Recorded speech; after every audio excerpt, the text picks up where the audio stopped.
Hi, I'm Mel, and this is Miniature Warriors.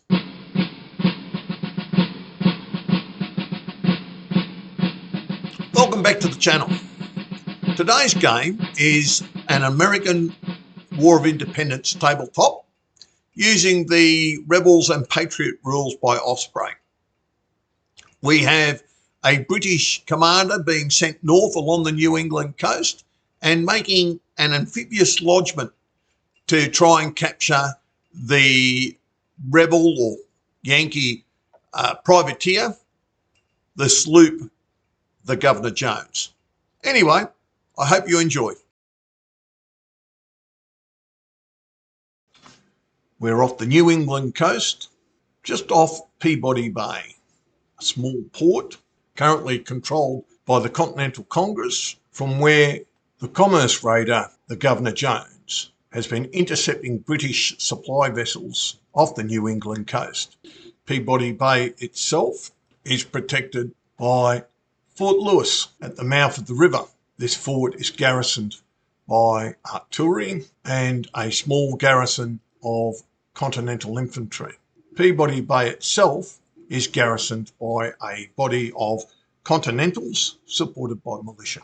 The British invasion force was commanded by Brigadier Cuthbert Cooper. Not only did he have his own British battalion, but he had a Hessian force commanded by Colonel Helmut Rohnel. A second battalion group was commanded by Colonel Badenheim, again made up of Hessians.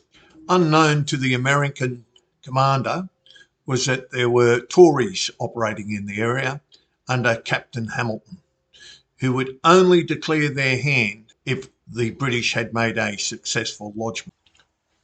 Brigadier Cooper's plan was fairly simple.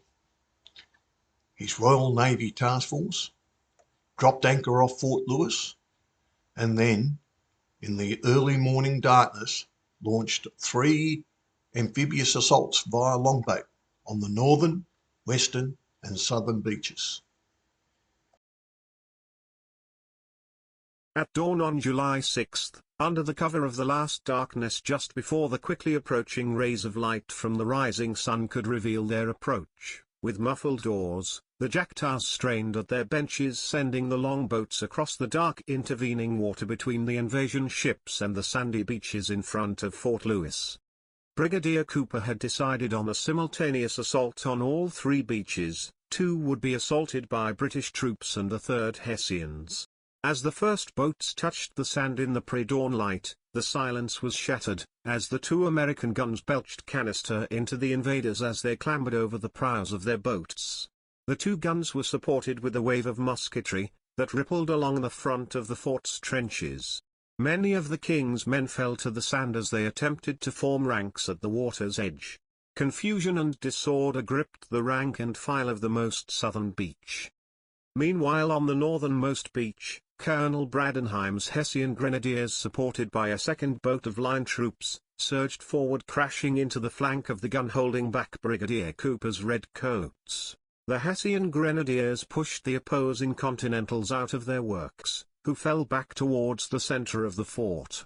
Major Baker, the fort commander, who on all accounts was a drunkard, managed to rally his hard-pressed garrison, hurtling his stone jug of whiskey at the enemy. And then these fired-up rebels stormed forward and in a quick and sharp close combat, drove the Germans at point of bayonet back out of the Yankee works. As this close and deadly contest was occurring, the next wave of British boats touched the sand of the beaches. Brigadier Cooper sent forward his lead unit that crunched into the exposed flank of the Continentals that had just ejected the Hessians from the fort. The Continentals held on but started to receive volley after volley of musketry from the Hessians to their front. With the morale of the Yankees wavering, Major Baker gave the order to withdraw. Fort Lewis had been lost. Colonel Baker withdrew the Continental garrison to the northeast, who quickly broke and headed along the coast. Brigadier Cuthbert ordered the pursuit and the advance onto Peabody Bay. A Hessian unit pursued the American garrison off to the northeast. He re-embarked his main body, who rowed across the river and landed at Watson's Beach. They then advanced on the town. The American garrison had not been idle. Having heard the carronade at the mouth of the river, Colonel Jeffrey B. Houston ensured that the troops had stood to.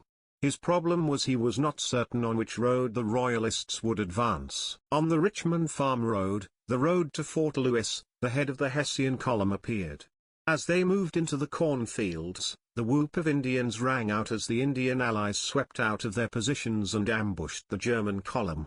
The carnage shattered the lead Hessian unit and the remainder of the mercenary troops fell back. Their advance was not only stopped but Colonel Bradenheim called it a day and withdrew back to Fort Lewis, hotly pursued, and re-embarked. On the road from Watson's Beach, the Colonel Bruno's Hessians crested the last ridge and stumbled onto the flank of the Continental defenders. The Americans quickly wheeled about to their left and delivered volley after volley into the lead Royalist units. The Germans very uncharacteristically paused as NCOs and officers got cut down mid-orders. With his eastern column destroyed by Indians and the stout defense being put up by the Continentals, Brigadier Cuthbert Cooper called it a day, withdrawing back to his boats. What a great game! The British taking the fort and then pushing on to try and cut the sloop out, but being driven back by the local garrison comprising American militia and some Continentals. And then in the end, Fort Lewis being taken back by the Indians just for an accident to occur in the magazine, and bang! The fort destroyed. Anyway, I hope you enjoyed, and I look forward to your company again.